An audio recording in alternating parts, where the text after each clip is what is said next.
No, I've still got a lot of Good evening to you. It's another Tuesday evening and we are live on Joy 99.7 FM. It's 10 minutes past 7 and this is Geek Squad with your girl Biritwum. We are in the month of October and it is Cybersecurity Awareness Month. And so for this month, we are looking at how best we can keep ourselves secure. For some time now, we have been discussing different things when it comes to we securing ourselves, when it comes to our mobile money accounts, and even our bank digital payments.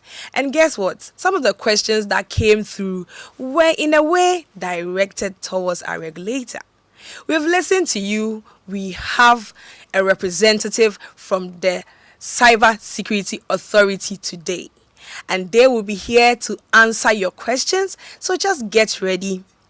We'll get into details of what they do, and also we will look at how we can report cyber crimes, the procedures, and what is necessary on that end. The processes involved when it comes to reporting cyber crimes. We are live on Facebook and on YouTube. Our page, Joy 997 FM. Joy 997 FM. We would also be opening our phone lines for you to share with us if at any point in time you had any issue, especially in the space of cybersecurity. If you have encountered anything at all, it would be a good time for you to call us and share with us. You can reach us when the time is up on the line 0302 216 541 0302 216 541. Also, you can send us a message on WhatsApp. You can do that by sending your message to the line 055 11 11 997. 055 11 11 997. This squad is brought to you by MTN. MTN everywhere you go. Now, before I introduce my guests and we get into the details of our conversation today, how we can be reporting cyber crimes, we just want to know what is happening in the tech space. So at this point in time, take a listen to the emerging tech trends.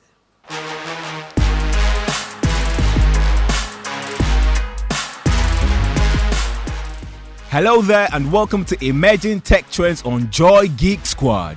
In today's trends, Qatar Airways selects Starlink to enhance in-flight experience with complimentary high-speed internet connectivity. Apple has announced a new Apple Pencil with USB-C charging. YouTube to introduce a new way to prompt people to like and subscribe to your YouTube channel. And finally, WhatsApp has updated its login security feature for Android users. Let's slide into the deets. For passengers of popular airline Qatar Airways, there's great news.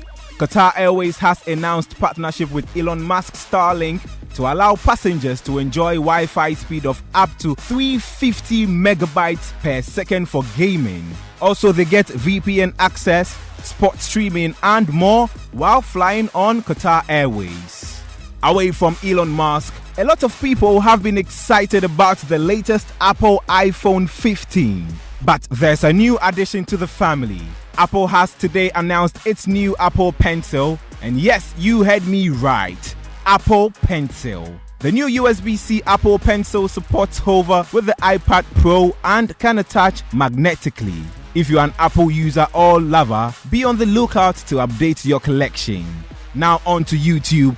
Streaming platform YouTube has also announced a new feature. In its upcoming updates, YouTube will start showing visual cues on the like and subscribe buttons when creators say those words. Just when you say like or subscribe in your video, YouTube will prompt viewers with a hover around these buttons. Brilliant, right? And finally, for WhatsApp users on Android, there's now another layer of security. WhatsApp users can now securely log into their account using their phone's facial recognition or fingerprint scanner instead of typing a password. That's it for this week's Emerging Tech Trends on Joy Geek Squad. Catch you same time next week. Welcome back. This is Geek Squad with your girl Biritwum. Today we are looking at reporting cybercrime, the processes and the procedures. And I have with me in the studio today a representative from the Cybersecurity Authority. And we are going to get into the conversation. I'm going to go ahead and introduce our guests. Our guest is in the person of Stephen Kujo Seshi. Stephen, you're welcome. Thank you, Pep. Before we get into the conversation, I just want to find out from you.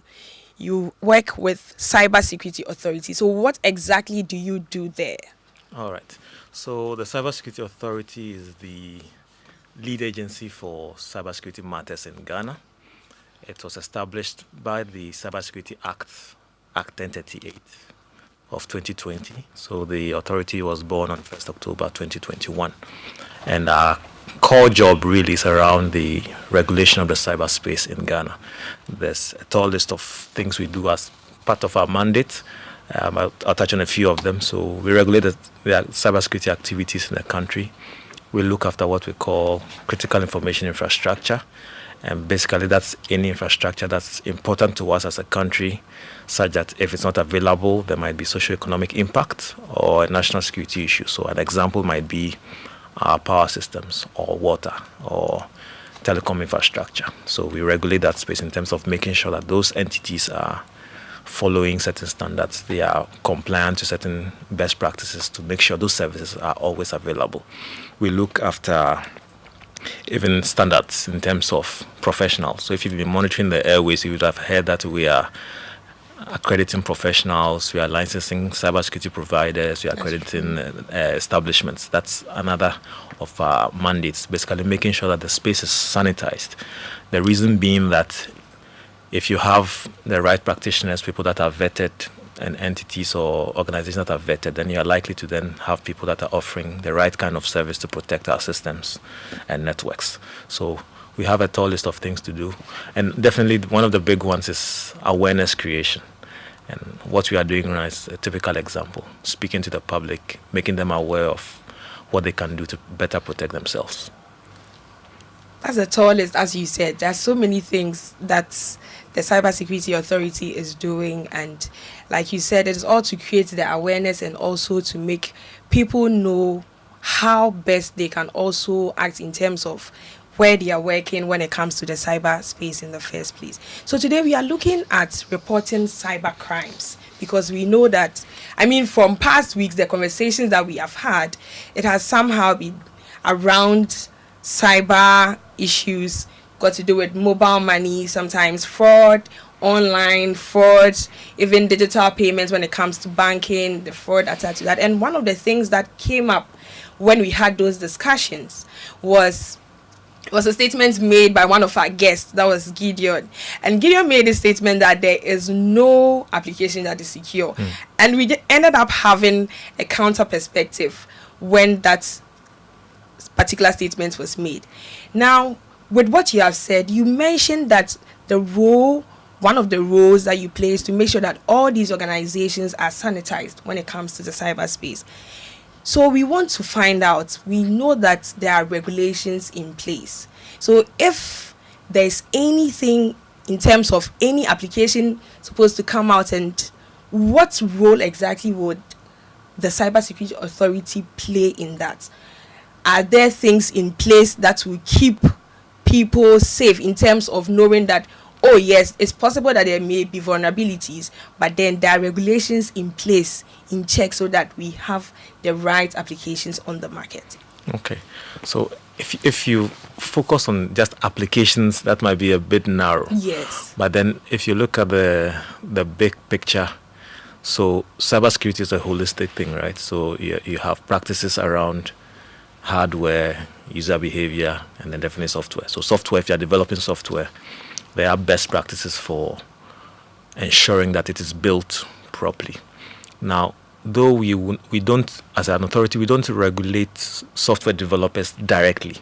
That's correct. However, our influence comes in when you are going to give that software to, for example, like I was saying before, a critical information infrastructure owner. So if you are giving it to, say, a power company or a telco, now because if the software malfunctions or is exploited, you are going to expose a large number of the citizens to some vulnerability or to some bad experience. Then our compliance or our regulations will then say, okay, best practices in the world for software are A, B, and C. Let's say the popular one like OWASP, right? If you're doing a web application, there's an OWASP standard which defines very clearly how to develop your forms, how to interact with your databases. So we'll say, well, because this software must go to a critical infrastructure owner, make sure that you are compliant with standard A. So there are processes in place to make sure that people are compliant. Yes, so the CSO will go and say, okay, you, Mr. Critical Infrastructure Owner, how are you checking that the software you are deploying meets these standards? How have you designed your networks to survive maybe a failure at one site? Are you designed such that you can fall back to a backup site? So that's how we come in. We will not necessarily come and go to every single software developer per se, but by going through that route, we then ensure that we keep the sanity that we Exactly. want. So at least not only does it become the due diligence for the customer, but then even on the organization's part, because of some of these regulations in place where we check to make sure that whatever is going to them doesn't have any issues, at least we are sure that yes, there is some kind of security check in place when it comes to the applications that are deployed. So like you said, cybersecurity is not only linked to just applications, that would be a narrow scope, but just because we had that conversation, we just wanted to touch on it just for people to know that there are some checks also in place when it comes to that. So when we look at Ghana compared to the rest of Africa, I mean, where would we say that Ghana is now in the cyberspace when we are checking in terms of rating? okay. How are we doing? All right, so we're not doing too badly. There's a standard we call there's a benchmark we call the Global Cybersecurity Index. It's run by an entity called the ITU, International Telecommunications Union. So every 3 years or so, they do a survey of almost all the countries around the world. They have a set of questions to ask you around 5 thematic areas: your legal measures, your cooperative measures, your technical measures, your organizational measures, as well as capacity development, all around cybersecurity. Okay. All right, so the first time Ghana took part was in 2017. When we did, our score was 32.6%. 32.6%. And this was 2017. 17. Okay. So we're rated 10th in Africa and 87th in the world. 3 years down the road, in 2020, after all the changes we've done, we now have a law. We have done a lot of training for our judiciary. We have done so many other activities. We have started doing awareness training with our awareness strategy. 2020 we went. This time our score was 86.69. From 2017? Yes. Oh, Making us 3rd in Africa and 43rd in the world. okay. From So 10 to 3rd. That's a huge jump. So yes. we are top 5 in Africa. So we are not doing badly. At But all. it doesn't mean we should relax. There's more to do, and we are at it. That's why the authority exists. That's why the authority exists. So with you saying this is why the authority exists, we want to find out, are they there mainly for these organizations or for the ordinary Ghanaian? The authority is also there for us. Are they doing anything in terms of how would the ordinary Ghanaian, who is not necessarily in an organization or in the government space, be benefiting from the authority? So the authority's job, our mandate cuts across the entire spectrum. So it's for citizens, it's for organizations, for the government. So in 2018, we launched an awareness strategy we call the Safer Digital Ghana strategy. So it touches on children, the public, government, and businesses. These 4 pillars. So we look at the whole spectrum. So for you as an ordinary citizen, you may be a child or maybe general public. So if you look in the Act 1038, there are specific provisions looking at child online safety or child online protection. So basically, we are trying to make sure that children are not bullied online, for example. They don't run into people who stalk them sexually online. That's what the bullying is something It's that we there. really have to check, because it's not even about just children. Even adults Adults are being can be bullied. bullied, and it's really something that's of concern. Okay. Yes, so we look after that. And so within the authority, we have a child online protection division that focuses on helping people under 18 that may have such issues. As a general public too, it's our mandate to make you aware of cybersecurity issues and trends and make sure we are equipping you with knowledge and a know-how. So okay, that's so how we when you say you make us aware, what are some of the ways that we do this? So we release what we call public alerts, and I think we'll touch on it when we start talking about how, when you interact with us, we have a point of contact. The point of contact is how you engage us. Now, based on the reports we are getting and the issues we are tracking, we're able to build analytics of what are the common issues, who are those perpetrating them, what are the modus operandi they are using to cause these issues. So then based on that, we are able to then put together write-ups, short write-ups that we call public alerts. We release at least one of them every month. In that one pager, you'd find the issue we are talking about. We'll tell you the characteristics or the modus operandi of how it's perpetrated, and we give you recommendations. So if you go to our website, you see a catalog of this. There are other advisories that we also release that covers other issues. For example, if there's a vulnerability that we now know about from a vendor for some popular equipment, maybe say your phone, there's a bug that has been released and you might not have heard of it. You'll see an advisory out there to help you. Okay. So you mentioned that there are some common issues that based on that you come up with these articles that are resources for the public, and then they're able to learn from that. So when we talk about cyber crimes, can you just take us through? I know something about identity theft, for instance. What are some of the cyber crimes that you can just share some light on so that our listeners can know about? All right, so I've catalogued what we would call, say, the top 5. So for example, this year we've had well around 9,300 calls 9,000 between January and September. Okay. Right.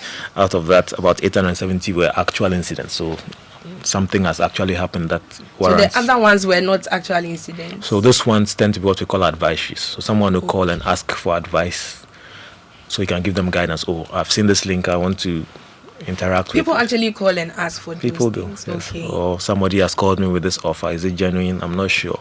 It looks suspicious. And authority is really doing. Yeah, we are trying. Yes. So out of those, we have the top 5 on that list within the period was cyberbullying.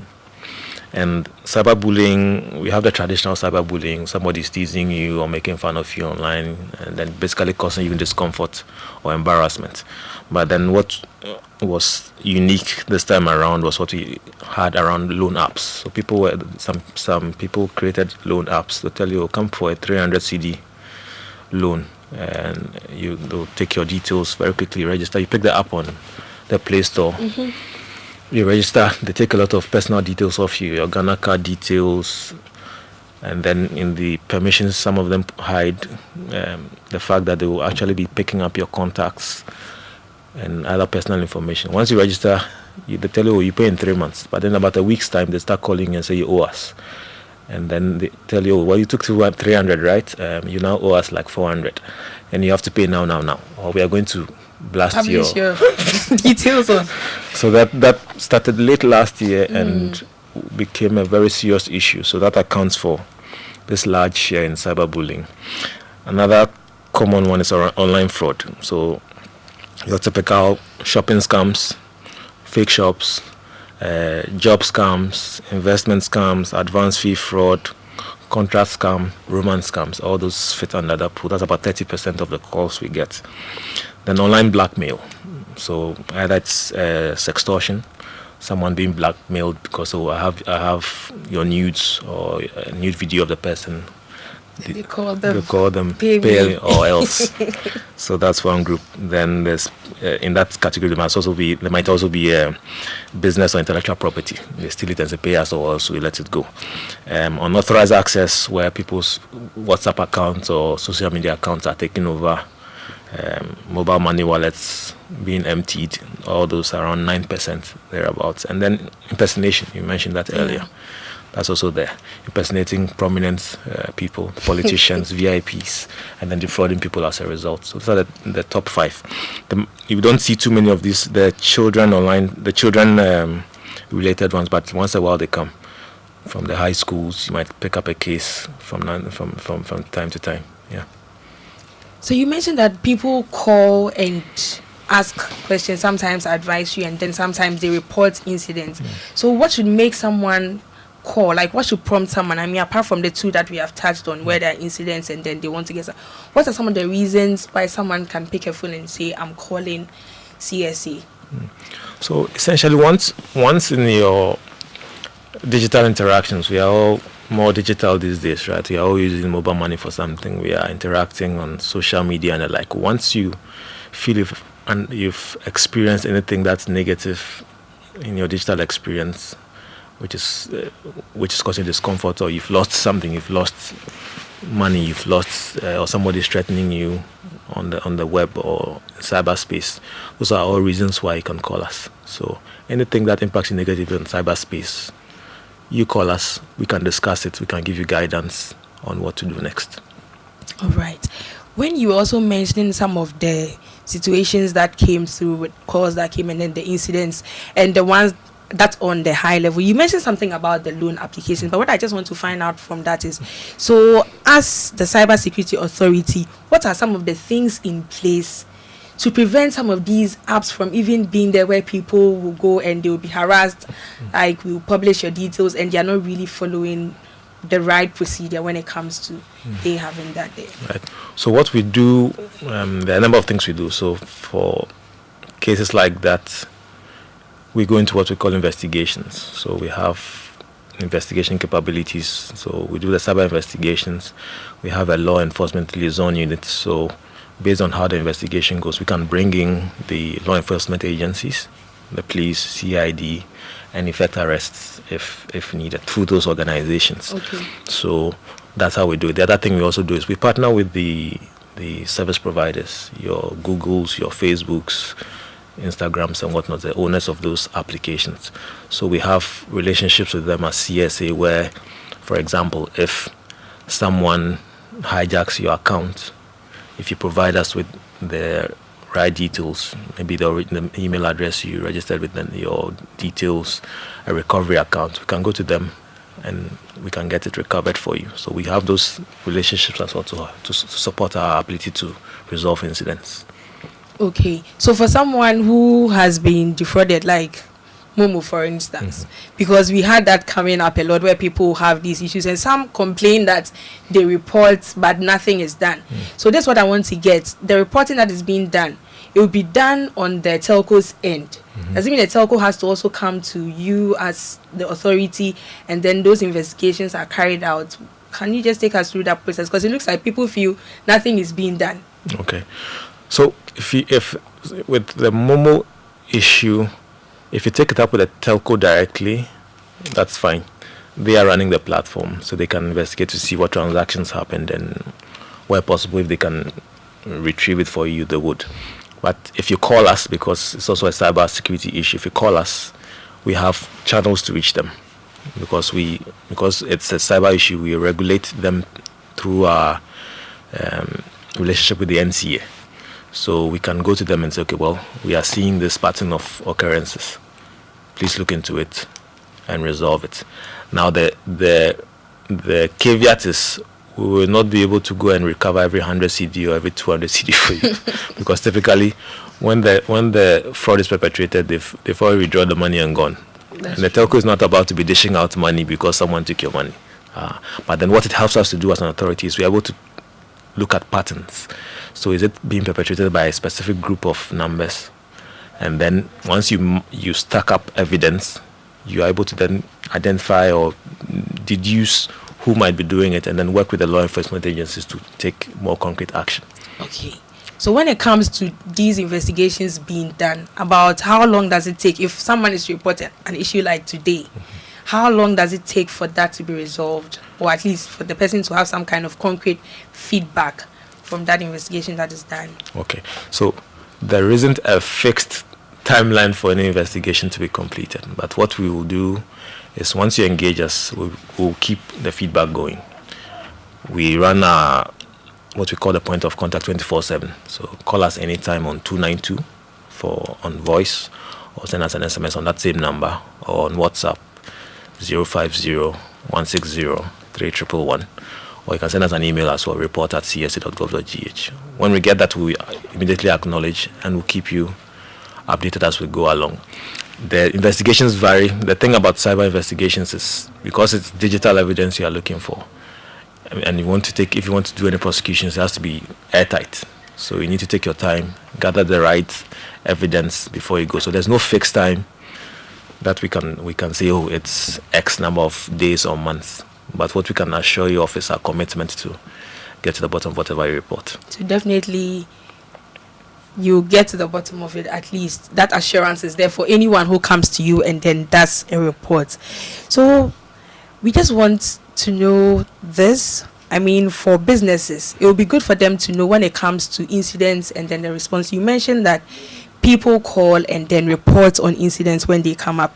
So how can individuals and then businesses best prepare for cyber crimes and then have a robust incident response plan in place before an incident even occurs in the first place? So, yeah, part of the answer is already in your question. Preparation. So, preparation. So, and preparation starts from knowledge, right? You know there are risks you are going to face. If you are running a business and you're online, definitely there are risks you are going to face. If you're using the internet, then it means your devices need to be secure. You need to keep some anti-malware there, and some antivirus must be running there. So those are seemingly common things, but not everybody does them. So those preparatory steps are things you need to do. Make sure your users are always abreast with the trends and patterns that potentially could harm them. So if there's a specific type of fraud ongoing, if you do the education, people will know, okay, well, if I start hearing this kind of storyline, somebody calls me and is giving this kind of storyline, then I need to be aware and back off. Exactly. So education works. Now for organizations, there are basic cyber hygiene things. For example, your endpoints must be properly configured. You must be running up-to-date versions of your operating systems, your applications. Don't turn them off because you think it will use up your data. So those are things you do. Your network, if you've got a corporate network, the best practices: properly configured firewall, up-to-date with your licenses, your proper segmentation of your critical assets. So don't put your critical databases and all your applications in one flat network with your users. Being able to do all that. So when you are done with those, you complement them with policies. So you make policies will govern all these activities, right? A policy is what will tell you that, okay, if I'm creating a user, they should have this password policy must apply. This is how they are created. If they leave the company, this and this step must be done. All those policies must be in place. Now from there, then you graduate to, well, now I've done all this. What if the unthinkable still happens? An incident still happens. That's where your incident response plans will come in and tell you that, okay, if this scenario happens, I'll take step A, B, C, and D. And you've analyzed it based on your environment. You know what you have and what you can do. You know your resources and that kind of thing. So when that is in place, then you also think about what we call exercises or simulations. You take the plan and test it.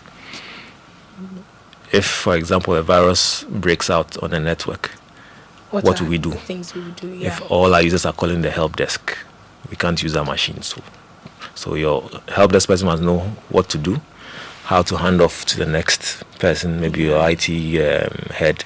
He also must know what steps you're going to do. Are we disconnecting everybody of the network? What are we going to do to clean all those? So you test it and make sure everybody's familiar with what they're supposed to do. So you keep those going, and it once helps. it happens for real, at least you've tested, everybody knows what to do once the incident has happened.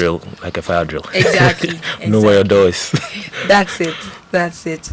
Okay.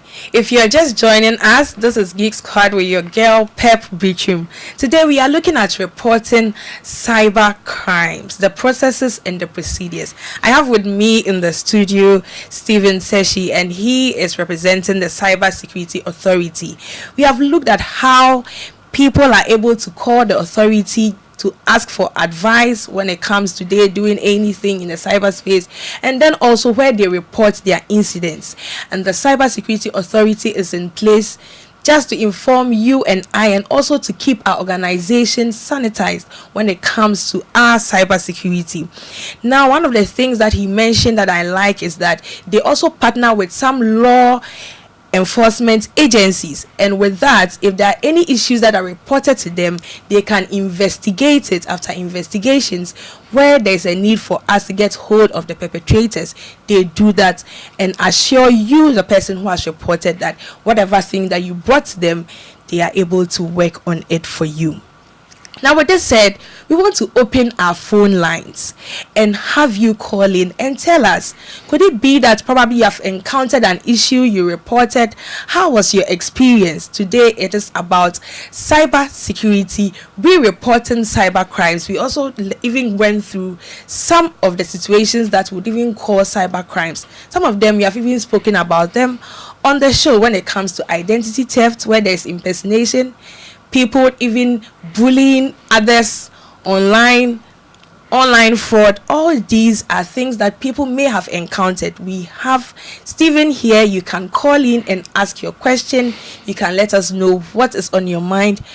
You can just call us on the number 0302 216 541 0302 216 541. You can also send us a message on WhatsApp on the line 055 1111997. Before we just go into that, we'd just like to take a quick break, and once we are back, we'll open up the phone lines and hear from you.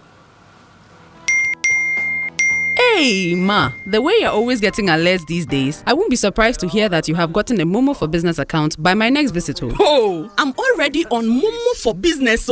Since when? Since. Now, it's easy to apply for a merchant SIM. All you need is a registered MTN number, your business certificate, your Ghana card, and you are good to go. Sir, you think you are the only one who knows what's up, eh? Look, I just dialed *5051#, selected register, and the region I was requesting the SIM from, and waited for my SMS with my reference number. You can even go online at momomerchantapplication.mtn.com.gh and complete the details for an even better experience. Hey, Grandma Momo. Sign up for Momo for Business the easy and simple way. Just visit momomerchantapplication.mtn.com.gh or dial *5051# and follow the prompts and be on your way to owning a Momo business account today for free. MTN.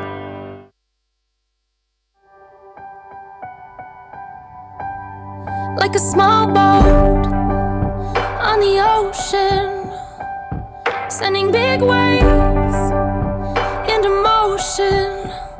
Like how a single word can make a heart open. I might only have one.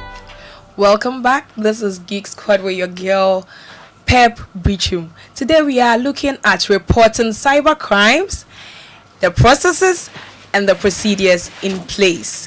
And I have with me in the studio Stephen Seshi. He is from the Cybersecurity Authority, and today we have been looking at how the authority exists to help both you and I. We can report our incidents to them. Not only that, we can also call them for advisory. We have opened the phone lines. We want to hear from you. We already have a caller online. Hello, good evening, Benjamin. Yeah, good evening. How are you? I'm good, Benjamin. Let's hear from you.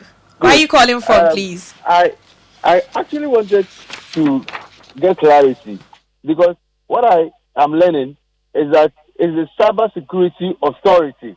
You know, they are an authority. You can underline the word authority.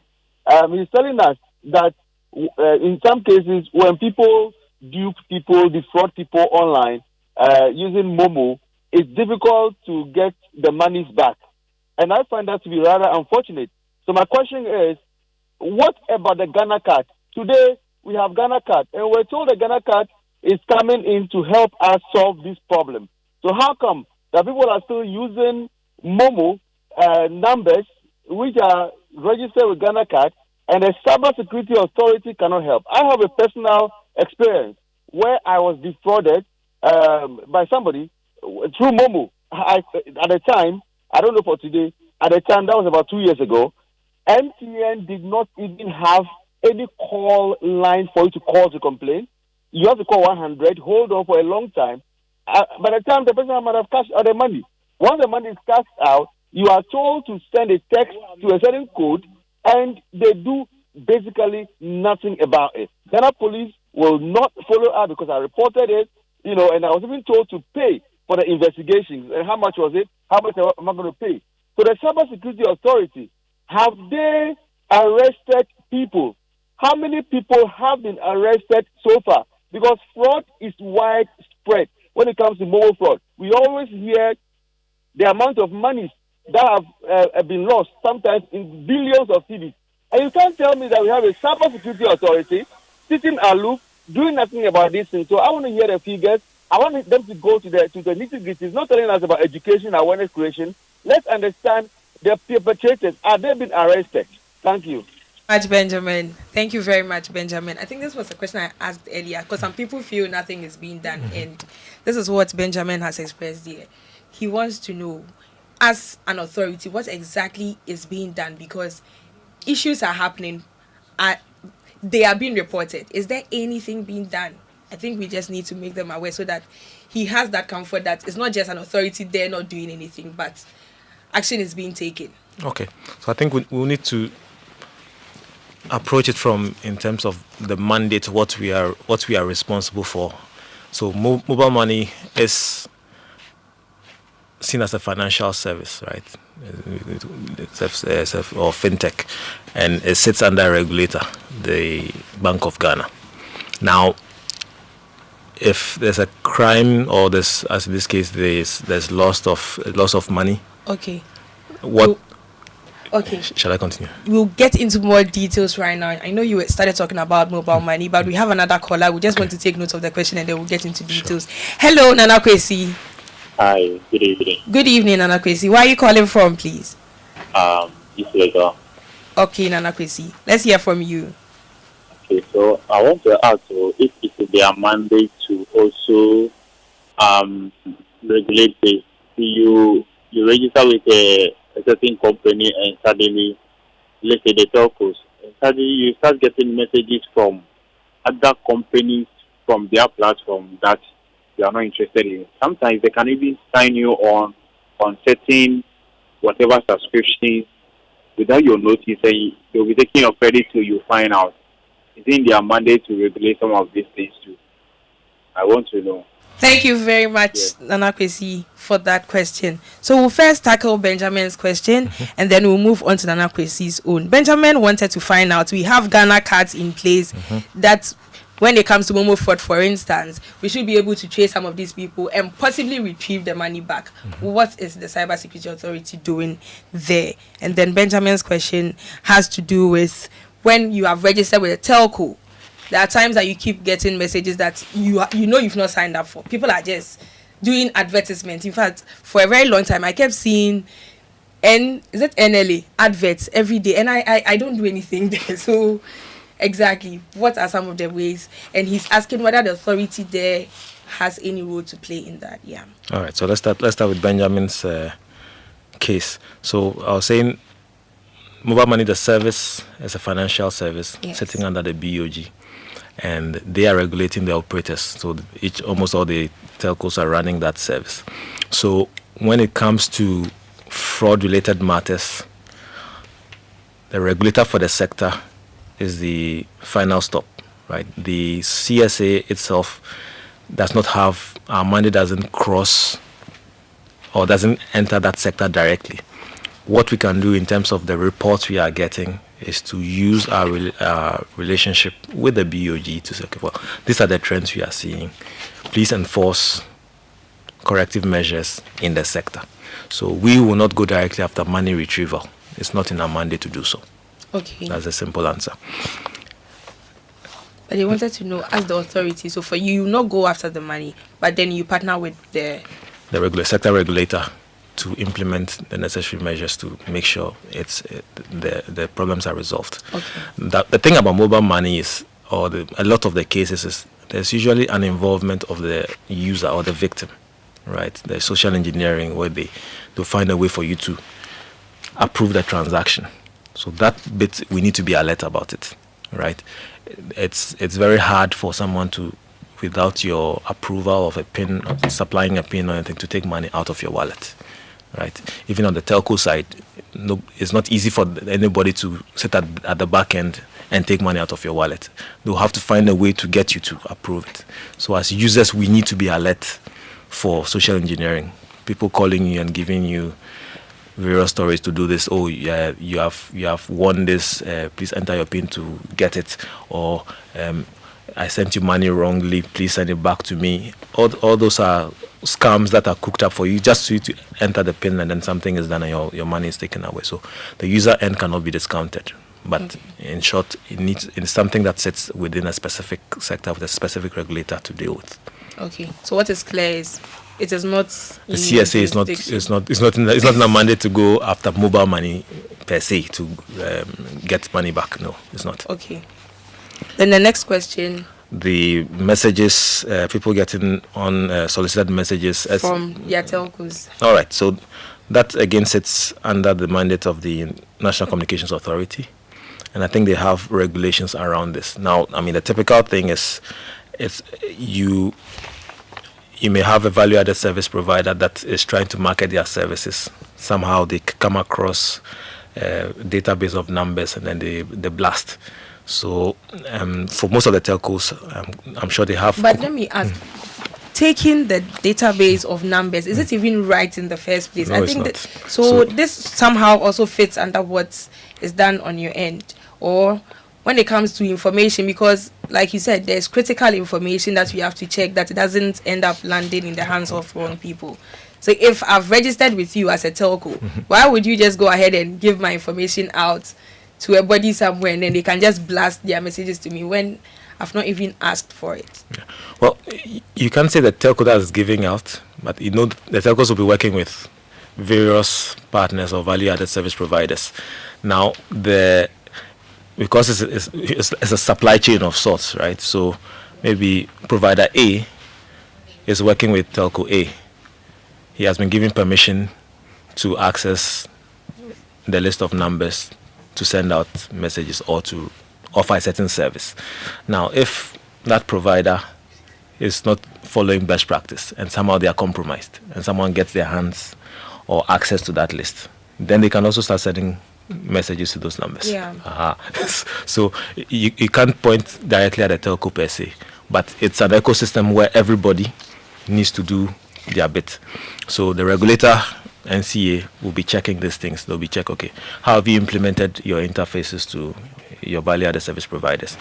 Are your APIs secure that nobody can exploit? Is it exposed on the web and somebody will find it and can then pick up numbers or not? So those are the things that would happen.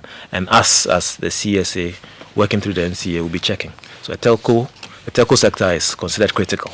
So we'll be checking for standards around this, making sure that any system they are deploying prevents such things from happening. So you can't just have your information out there. Exactly. If anything, that checks in place. We have another caller.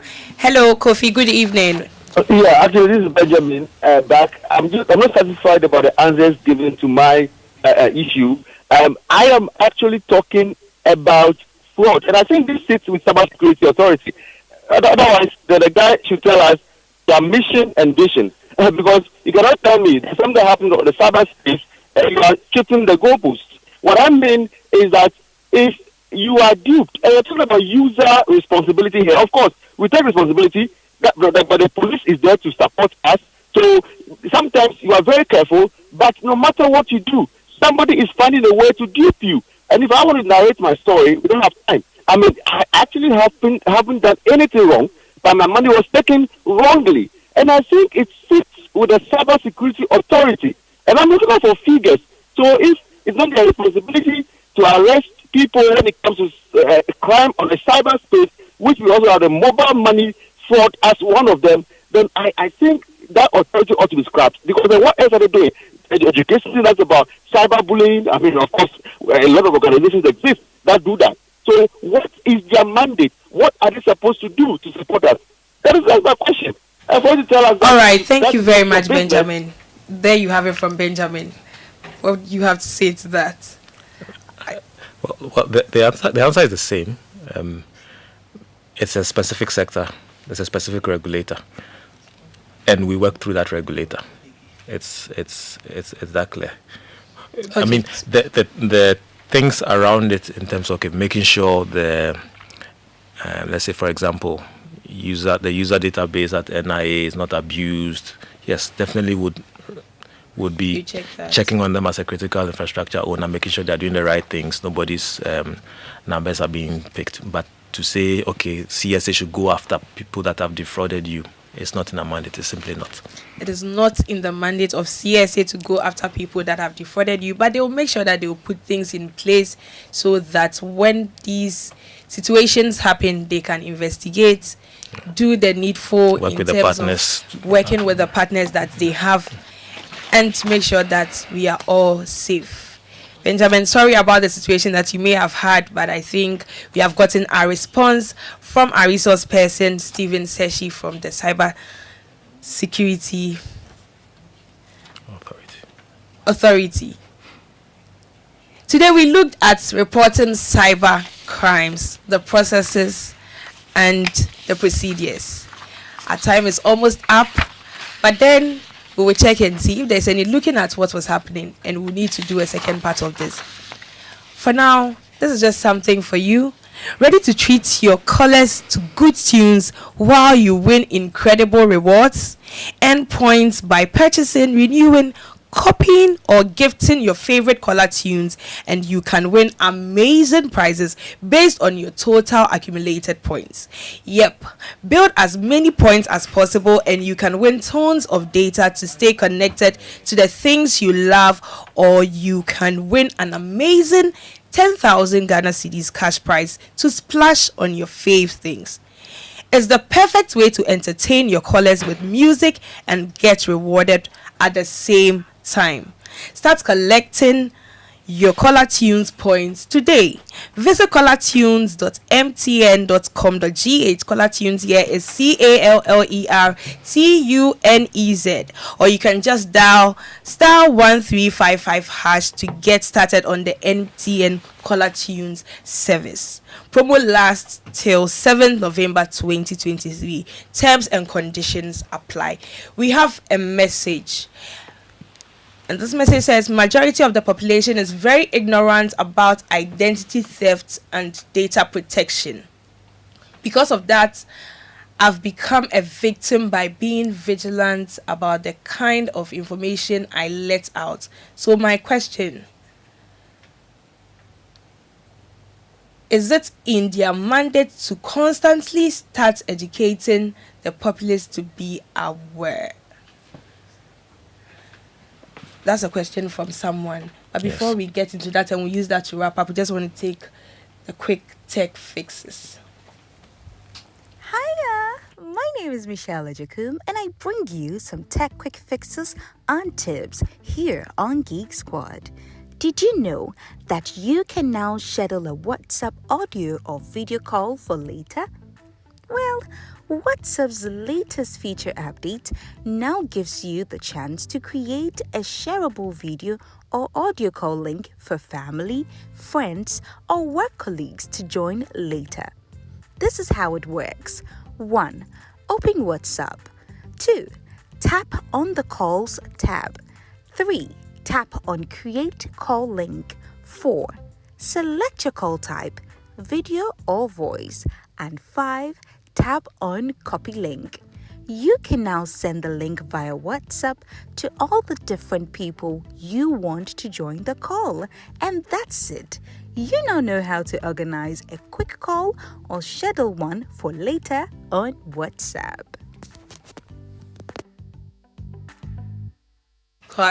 This is Geek Squad with your girl, Perpetual. Today we looked at reporting cyber crimes and how the conversation has gone. If you listen to us, this cannot be a one-day conversation. We are definitely going to continue God willing, next week, hopefully, we would have our resource person back here to answer the questions, because we can tell that there are lots of questions on your mind.